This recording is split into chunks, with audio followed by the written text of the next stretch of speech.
जी नमस्कार, आदाब, सत श्री अकाल। मैं हूं भोलानाथ और आप देख रहे हैं एचडी न्यूज। आज हमारा मुद्दा है, विषय है बिहार में खेला की सियासत। तो आइए आज हम उस पर चर्चा करते हैं। आपको याद होगा कि गत 28 जनवरी को मुख्यमंत्री नीतीश कुमार ने महागठबंधन का पाला बदल करके और एनडीए के साथ मिलकर के सरकार बना ली थी। उसी दिन तेजस्वी का एक बयान आता है कि बिहार में खेला होगा। तो आखिर क्या है यह खेला, इसी पर हम चर्चा करेंगे। उसके बाद की आगे का घटनाक्रम यह है कि 12 फरवरी को फ्लोर टेस्ट होना है और उस फ्लोर टेस्ट को लेकर के दोनों खेमों से शतरंज की बिसात बिछ गई है। इस सियासी शतरंज की बिसात पर मोहरे दोनों गठबंधन के घटक दल चल रहे हैं। एक तरफ महागठबंधन तो दूसरी तरफ एनडीए के खेमे में नीतीश कुमार, भाजपा और हम के जीतन राम मांझी हैं। तो वहीं महागठबंधन के खेमे में लालू प्रसाद यादव, तेजस्वी प्रसाद यादव, कांग्रेस और वाम दल के नेता शामिल हैं।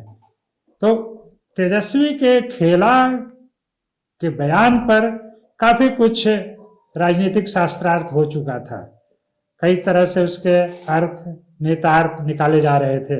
अब यह मुद्दा एक बार फिर कल से जोरों पर है, जब राजश्री यादव ने एक ट्वीट किया है।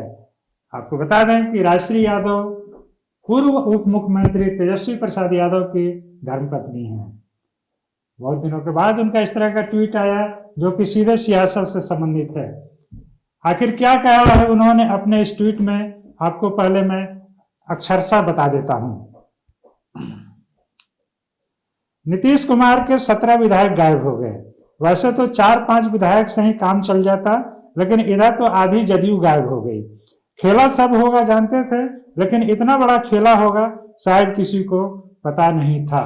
तो राजश्री यादव के इस बयान के बाद से बिहार की सियासत नए सिरे से काफी गर्म हो गई है। वैसे में विधानसभा अध्यक्ष अवध बिहारी चौधरी का भी एक बयान आता है कि वह इस्तीफा नहीं देने जा रहे हैं।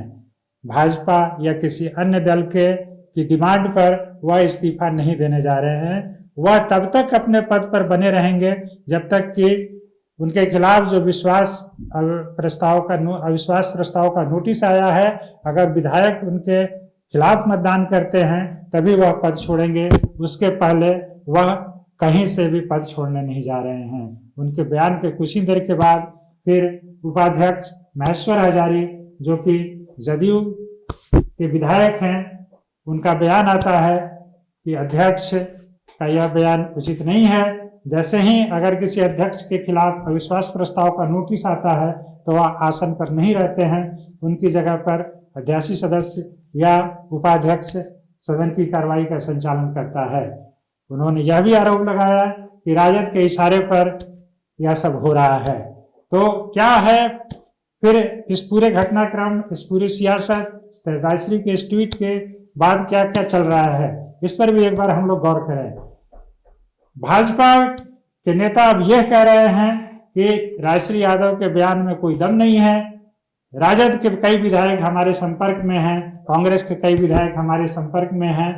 कांग्रेस के विधायकों के संपर्क में होने का हवाला यह भी दे रहे हैं कि आखिर क्या वजह है कि कांग्रेस आला कमान डर करके विधायकों को पहले दिल्ली और फिर तेलंगाना शिफ्ट कर दिए। इसका मतलब उनको कहीं ना कहीं आशंका है कि विधायक जदयू भाजपा यानी एनडीए के पक्ष में टूट सकते हैं। उनका एक दावा यह है। वहीं जदयू के नेता नीरज कुमार का यह बयान आता है कि राजश्री राजनीति में नया अवतरण है। उनके बयान का कोई मतलब नहीं है। वह उनका बोल रही हैं, दावा कर रही हैं, लेकिन उस दावे में कोई सच्चाई नहीं है। वहीं दोनों खेमों के नेता, समर्थक और दूसरे लोग इसको लेकर के अब तरह तरह की चर्चाओं का बाजार, कयासों का बाजार गर्म कर रहे हैं। उनका कहना है कि महागठबंधन खेमे से भी पूरी तरह से शतरंज की बिसात बिछ गई है और उस बिसात पर दोनों तरफ से महागठबंधन और एनडीए दोनों की तरफ से शतरंज की बिसात बिछ गई है और उसकी तरफ से अलग अलग दांव मोहरे बाजी चली जा रही है। तो दोनों धड़ा यह दावा कर रहा है कि खेल हो चुका है, खेला हो चुका है, जैसा तेजस्वी यादव ने शुरू में कहा था, और बाजी उनके पक्ष में ही आने वाली है। यह दावा दोनों तरफ से हो रहा है। ऐसे में क्या कुछ होता है उसके लिए 12 तारीख के फ्लोर टेस्ट का इंतजार करें। उस फ्लोर टेस्ट पर ही पहले ज्यादा उम्मीद है कि अवध बिहारी चौधरी के खिलाफ अविश्वास प्रस्ताव पर चर्चा होगी और उसमें ही यह तय होगा कि आखिर बाजी किसके हाथ जाती है। अगर अध्यक्ष के समर्थन में कम मत पड़ते हैं तो उनको कुछ छोड़नी पड़ेगी, लेकिन इस बीच उपाध्यक्ष महेश्वर हजारी यह भी कहते हैं, जो कार्य संचालन नियमावली के संबंधित धारा की व्याख्या करते हुए कहते हैं कि उसमें साफ प्रावधान है कि जैसे ही किसी अध्यक्ष के खिलाफ, स्पीकर के खिलाफ, बिहार विधानसभा के स्पीकर के खिलाफ अगर कोई अविश्वास प्रस्ताव आता है तो उसके बाद से उनको पद पर रहने का अधिकार नहीं रहता है, नैतिक बल भी नहीं रहता है। तो ऐसे में क्या कुछ होता है यह देखना बड़ा दिलचस्प होगा। या हम आपको बता दें कि आगे की राजनीति, बिहार की राजनीति इस पर बहुत कुछ डिपेंड करेगी कि आखिर मान लीजिए दो स्थिति होगी, या तो अवध बिहारी चौधरी को त्यागपत्र देना पड़ता है या नहीं देना पड़ता है। नहीं देने की स्थिति में यह साफ होगा कि जदयू यानी कि जदयू भाजपा यानी कि एनडीए के सत्तारूढ़ दल के खेमे में सेंध लग चुकी है।